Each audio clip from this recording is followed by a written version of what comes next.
سلام. اليوم غادي نتكلموا على شنو الفرق ما بين ضابط وضابط صف وجندي. خصكم تعرفوا كاين واحد الاختلاف كبير ما بين ضابط وجندي وضابط صف. اما الا كنتي كتشوف القناه ديالنا اول مره فما تنسى تشترك في العشرين وتبارطاجي لا فيديو وتضغط واحد لايك وتخلي لي كومونتير على شنو بغيتي تعرف اكثر على المباريات العسكريه. فغنبداو بلا فيديو. اول حاجه غادي نعرفوها اللي هي شنو هما الضابط. الضابط الشروط ديالو مستوى دراسي باك بلس دو، باك بلس سانك، السن القانوني بين 18 و 23 حتى ل 24 سنة.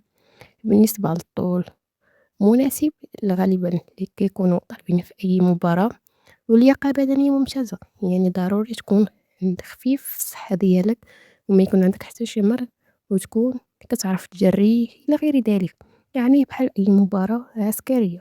هادو هما الشروط ديال الضابط. دابا غادي نشوفو آه ضروري نتكلم لكم على الشروط باش تعرفوا شنو الفرق ما بين الضابط والجندي وضابط الصف. يعني ضروري نتكلم على الشروط، حتى الشروط كيختلفوا، وحتى بعض التقنيات كيختلفوا من بلاصه الى بلاصه. المهم غادي نكملوا. نعرفوا بالنسبه للضابط راه شويه صعيبه الكونكور ديالو او المباراة ديالو، وحتى الانتقاء كيكون صعيب شويه، يعني على حسب النقطه اللي كتطلب كل عام. بالنسبه لتاريخ التسجيل كيكون غالبا بين ابريل ويونيو من كل سنه.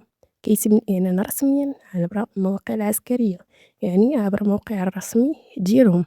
يعني هذا هو اللي كيتميز فيه، يعني هو تيكون شويه صعيب في لاكونكور ديالو وحتى في الانتقاء ديالو، يعني على حسب النقطه اللي كيطلبوه كل سنه. ما تسمعوش صعيب وتخلعوا، لا، حيتاش كاينين ناس تبارك الله اللي كيتفوقوا في هادشي، كيجيوهم هادشي عادي جدا. هذا هو الشروط ديالو، يعني الناس اللي بغاو يدفعوا ليه او الناس اللي بغاو يتعرفوا عليه اكثر. اما غنتكلموا دابا على شنو هما المميزات اللي كاينين في هذا الكونكور هذا، شنو باش كيمتاز على الجندي وعلى ضباط الصف. يعني غنتعرفوا على شنو باش كيتميز عليهم. بالنسبه لك انت دافع على هذا الكونكور هذا، بالنسبه للامتياز اللي غتحصل عليه، منصب قيادي داخل الجيش، يعني كتحصل على واحد المنصب اللي عالي شويه. بالنسبة للتكوين هو راه عالي المستوى كما شفتوا، راه باين غير من المستوى اللي طالبين لكم باك بلس 2 باك بلس 5، يعني راه باين من المستوى، راه شي حاجة اللي زوينة. أما بالنسبة للترقيات فراه كتحصلوا عليهم سريع، يعني عندهم منصب قيادي جيش يعني تقدر تخلي بسهولة. بالنسبة للتكوين راه عالي شوية يعني في المستوى ديالكم. بالنسبة للترقيات راه كتحصل عليها سريعا. دابا غنشوفوا التعويضات اللي يمكن لك تحصل عليها وانت في هذا المنصب هذا. بالنسبة للتعويضات كاين سكن عسكري أو تعويض عنه، يعني إلا ما كنتيش خديتي السكن فضروري كيعوضوك عليه. تعويضات على المهام والتنقل، تغطية صحية كاملة، هادشي كلشي كتحصل عليه في هذا المنصب. أما بالنسبة للراتب اللي كيبدا من 8000 حتى ل 10000 درهم. بالنسبة للترقي راه يقدر يتزاوج حتى 2000 درهم، يعني هادو هما آه الرواتب اللي ممكن تحصل عليهم في البدايات. بالنسبة لضابط صف، يعني الشروط اللي يمكن لك تدخل بهم مستوى دراسي باك أو باك بلس دان، يعني باك ولا باك بلس دان ماشي مشكل. السن القانوني بين 18 و 23 سنة، يعني هذا هو الحد الأدنى السن القانوني ديال ضابط الصف. أما بالنسبة لهاد الكونكور هذا، يعني المباراة ديالو راه ماشي متوسطة ماشي صعبة بزاف، يعني بالنسبة للامتحان وداكشي كيكون شوية ما بينش. تاريخ التسجيل نفس الفترة بالضبط ديال الضباط، يعني أبريل حتى ليونيو، كيتعلن يعني ما بين هاد التواريخ. بالنسبة للامتيازات اللي كيحصل عليهم هاد ضابط الصف، غادي نشوفو دابا الامتيازات اللي ممكن تحصل عليهم من بعد ما كتدخل هاد المباراة هادي، واللي هما أول حاجة آآ استقرار مهني، يعني كيقولوا الاستقرار المهني إمكانية الترقي لرتب أعلى، يعني يمكن لك ترقى واخا داخل الباك بلس باك بلس. تعويضات كاين التعويض عن السكن والتنقل، تغطية صحية كتحصل عليها حتى هي، منح إضافية حسب المهام. بالنسبة للراتب بنبع على حتى 6000. بالنسبة للترقي ممكن يوصل حتى ل 8000 درهم أو أكتر. يعني هادو هما الرواتب اللي ممكن تحصل عليهم في البدايات ديالك. أما بالنسبة نشوفو دابا شنو الفرق ما بين جندي. بالنسبة للناس اللي بيدخلوا الجنود ميليتير، الشروط: مستوى دراسي من التاسعة إعدادي إلى باك، يعني ماشي مشكل من التاسعة إعدادي إلى فوق. السن بين 18 و 22 سنة. اللياقة بدنية أساسية، يعني هاد المباراة هادي راه سهلة حيتاش كيدخلوا لها بالكاتريام اللي هما العسكر.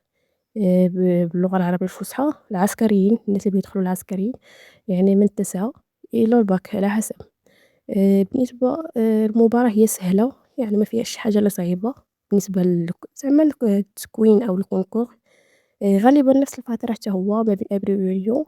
الامتيازات اللي كتحصل عليها: عندك واحد الفرصة اللي كتخول لك أنك تدخل سريع للجيش، يعني دغيا كتدخل وكتقبل.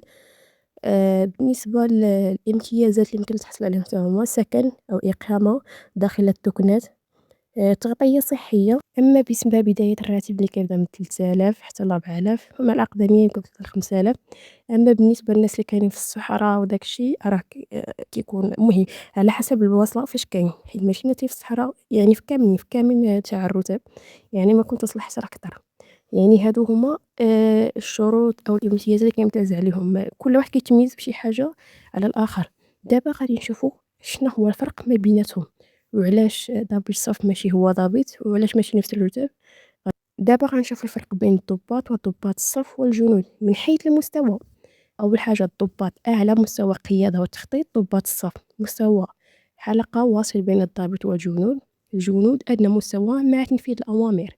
يعني هذا هو أي باللغة العربية الفصحى. بالنسبة للضابط هو كيكون كيقاد راسو براسو. ضباط الصف يعني كيكون عنده واحد الحلقة بين الضابط والجنود، يعني هو في الوسط. أما الجنود ماشي هما اللي كيعطيو الأوامر، أما كاينين الناس اللي هما اللي كيعطيوهم الأوامر. يعني على حسب النساء راه كتشوفوا من المستوى كتحكم على الواحد من المستوى ديالو. أما بالنسبة للمسؤولية، الضابط كيخططوا وكيعطيو الأوامر. ضباط الصف كيشرفوا على الجنود وكينفذوا أوامر الضباط اللي هما اللي كاينين باك بلس ان باك بلس عفوا 2 إلى 5. بالنسبة للجنود كينفذوا الأوامر مباشرة كما قلت لكم. يعني هذا هو الفرق من حيث المسؤولية بالتساتهم. يعني الضباط راه هما اللي كيعطيو الأوامر، وضباط الصف هما اللي كيشرفوا عليهم وكينفذوا دوك الأوامر اللي كيطلبوا بهم الضباط. والجنود كينفذوا الأوامر ديال ضباط الصف والضباط. فهمتونا الإخوان؟ أما بالنسبة للمستوى كما قلنا: ضابط باك بلس 5 إلى باك بلس 2، ضابط الصف باك بلس 1، جنود 9 إعدادي إلى باك. أما بالنسبة من حيث صعوبة القبول: الضباط صعيبة بزاف حيت عندهم انتقاء قوي. يعني الصعوبة ديال الضباط كما قلت لكم قوي، علاش؟ حيتاش هو فيه النيفو طالع شوية بزاف. ضباط الصف يعني متوسط. الجنود ساهل حيتاش هما أصلا كيدخلوا بنيفو التاسعة، أو عفوا بنيفو باك، يعني ماشي شي حاجة اللي صعيبة عليهم أنهم يدوزوها. دابا غادي نشوفو الترقية. بالنسبة للضباط عندهم ترقية سريعة ومناصب عليا. ضباط الصف يمكن يطلعوا لرتب أعلى، وحتى ممكن يكون ضابط. بالنسبة للجنود ممكن يترقى ولكن ببطء، يعني على حسب المدة اللي نتا مدوزها في الميليتير أو في العسكر كما باللغة العربية الفصحى. يعني كاين واحد الفرق اللي شوية شاسع. أما من ناحية الأجور، كما قلنا الجنود كينفذ الأوامر، أقل مسؤولية. الدراسة 9 إعدادي إلى باك، الراتب 3000 حتى 5000 درهم. ضباط الصف يعني كيشرفوا على الجنود وكينظموا العمل، والمسؤولية متوسطة. بالنسبة للدراسة عندهم باك، الراتب من 4000 حتى 8000 درهم. أما بالنسبة للضباط قيادة وتخطيط، إصدار الأوامر، وعندهم أعلى مسؤولية. بالنسبة للدراسة باك بلس 2 حتى باك بلس 5، الراتب 8000 حتى ل1000، يعني من 8000 حتى يعني هنايا وضحت لكم الفرق الشاسع ما بين الضابط وضابط صف وحتى الجنود. كنتمنى تكونوا فهمتوا لا فيديو. ما تنساوش لو وصلتوا لاخر لا فيديو تشتركوا في لاشين وتفعلوا الجرس وتبارطاجيو لا فيديو للماكسيموم مع صحابكم اللي كيبغيو هاد المباريات هادو او اللي كيبغيو يستافدوا من هاد المباريات. نشوفكم ان شاء الله في فيديو جديد.